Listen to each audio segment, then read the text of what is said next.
Hello everyone, thank you for watching this fourth video. Check out that abdomen. I want to share with you a technique that I use when scanning the abdomen. So at the end of the abdominal protocol, I like to take a look at the rest of the abdomen, and in a way I am double checking what I've already looked at, but I'm also looking at uh, structures or areas of the abdomen that may not have been part of the protocol. And so, for example, it could be the bowel, right? The small and large intestine. It could be the spaces around the bowel, the mesenteries, and of course, pelvis, if it hasn't been part of the abdominal protocol. And so basically the idea is to perform sweeps that will go from the costal margin all the way down to the iliac crest, starting on the right or the left and going down in transverse plane, looking for, like I said, those areas that we haven't really paid attention to yet, that are or may not necessarily be part of a protocol.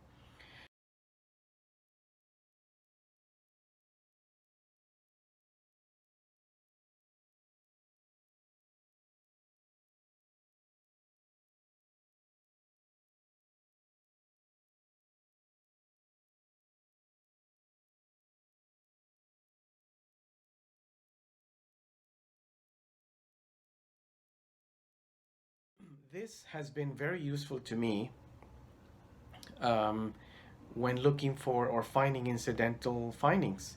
For example, lymph nodes, thick bowel, free fluid, um, masses that are arising from the bowel, masses that are arising from the urinary bladder.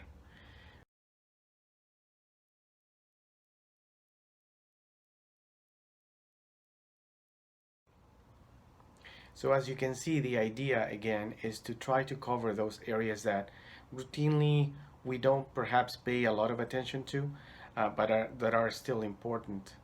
And so here's an example of a sweep, actually two sweeps. One is on the most right lateral aspect, and the other one is around the midline of the abdomen.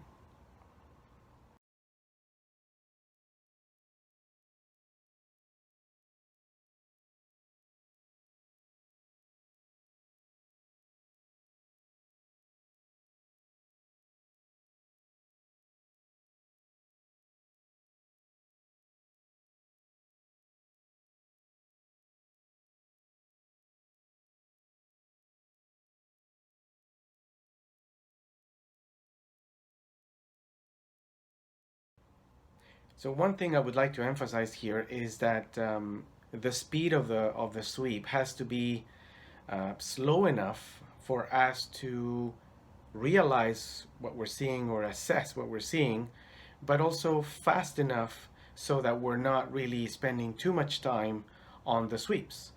And because depending on the patient's body habitus, we may have more or less sweeps. I would say that it takes me about maybe 20 to 30 seconds to do one sweep, probably less. Basically, my point is it doesn't really add a lot of significant time.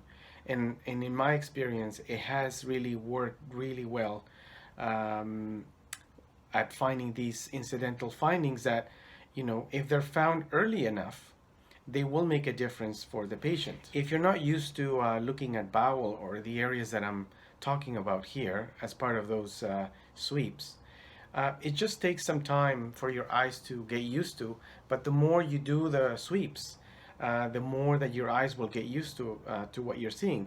Just remember back on your student days as a sonographer, when at the beginning, we were shown an image of the liver or the kidney, and we had no clue what that was, and it took some time for us to learn and adjust to what we were seeing. So here it's the same thing. again, it takes some time to for your eyes to get used to what you're seeing, but eventually it will. And the other thing too is that as you practice, not only your eyes are getting used to seeing um, these, let's call them new areas perhaps, but also you're getting used to what a normal looks like. Of course, we won't know initially if it's normal or not, but the more abdomens you see this way, the more also you realize what a normal should look like. For example, bowel should be peristaltic, right? Sometimes some collapsed bowel loops may look like a lymph node, but then as you sweep through it, you realize that it is a continuous tube. Or if you turn on it, you also can elongate it, and you realize that it's just bowel. Of course, the movement too in the bowel peristalsis will also give you the confirmation that you're dealing with bowel, with a bowel loop, and not a lymph node.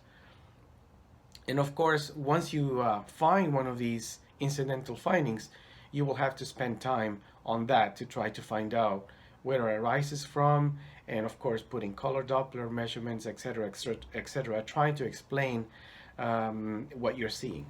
So hopefully this was useful in terms of scanning technique, especially for those of you who are starting in the sonography field. And if you find that this is something that your current protocol doesn't include, it may be worth having a conversation with perhaps the radiologist and see what they think about this. Of course, if they don't agree with it, that's fine. I don't want you to get in trouble. This is just a suggestion in terms of scanning techniques. So thank you again for watching this video, and I invite you to also watch previous free videos from Aprende Canada.